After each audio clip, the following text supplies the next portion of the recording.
In this guide, I'm going to show you how to untag yourself on Instagram. Before we do get into this guide, make sure to like the video and subscribe to the channel with all notifications on. It really does help the channel and it lets us know that you want more content like this. We'd greatly appreciate it. And if at any point throughout this guide you did have any questions, just ask them down in the comment section below and we can help you out further. I'm going to be doing my best to reply to every single comment down there. But first things first, open up Instagram and go to your profile and tap the tag post icon above your feed to see all the posts that you've been tagged in. Now, I know I've been tagged in a bunch of them.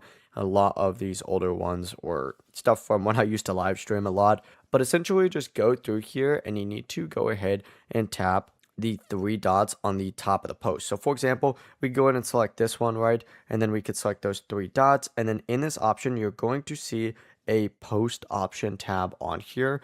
You need to go ahead and select that and then hit remove me from post on each individual post, just like so. That'll fully untag you, and after that, when you refresh it, and I'm not going to actually do that, it'll go ahead and update immediately. But that's the full process. It really is as simple as that. If you guys had any questions, ask them down in the comment section below and we could help you out further. I'm going to be doing my best to reply to every single comment down there. Before you do leave this guide, make sure to like the video and subscribe to the channel with all notifications on. It really does help us out and it lets us know that you want more content like this. We'd greatly appreciate it. Have a great rest of your day though. Peace.